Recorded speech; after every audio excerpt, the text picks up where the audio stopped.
Hi everybody, thanks so much for being a cashier at this year's Wreath and Gift. We're looking forward to having a great day and hope that the videos help you to make sure you know what you're doing. If you have any questions, you can always see one of the staffers or the lead in your area. A couple things, you're going to be working with a tally sheet. A tally sheet, when it's blank, looks like this.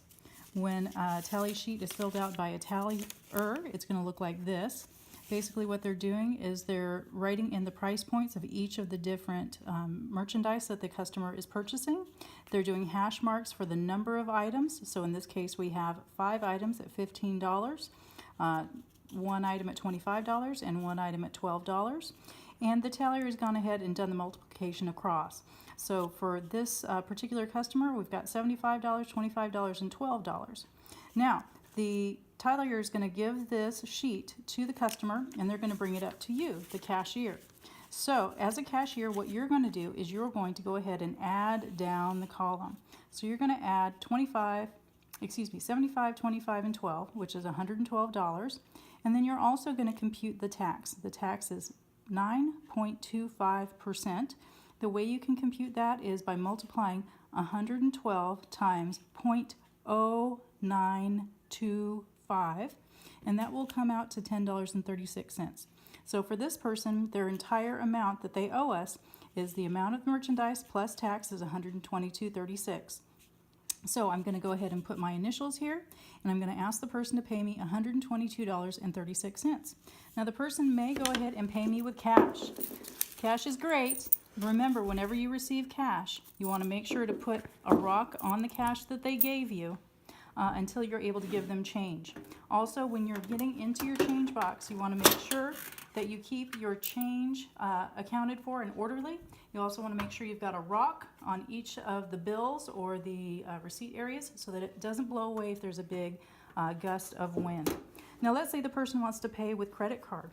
These are our credit card machines, and we're just going to do a quick refresher. Right now the credit card machine is asleep. All I need to do is press the button. So in this instance, I'm going to go ahead and transact for $122.36. I hit the sale, $122.36. I'm going to double check it. This is very important. You don't want to accidentally forget to put in a number. In that case, you might be shorting us, and you don't want to overcharge either. That could be considered fraudulent. So double check, take your time, go nice and slow. I'm going to go ahead and put in my card. My card has a chip, so I can go ahead and stick it on in. I'm going to press enter, and it's processing. Now, if my card didn't have a chip, I could use the swipe. You can swipe, just make sure that you have the swipe strip inside.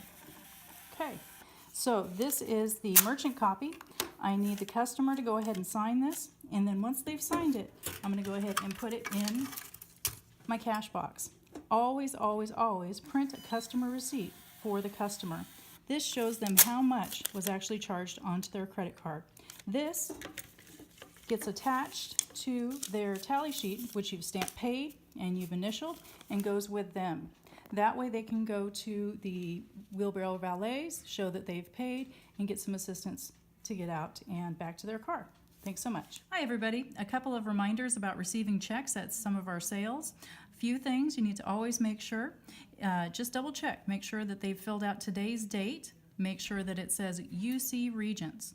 Make sure that there's the number 6508 for this particular check is also written out here, 65 and 08 100ths. They've also signed. Some of the things that we run into most frequently that will make the check rejected by the bank are that it might say UC Arboretum. It has to say UC Regents.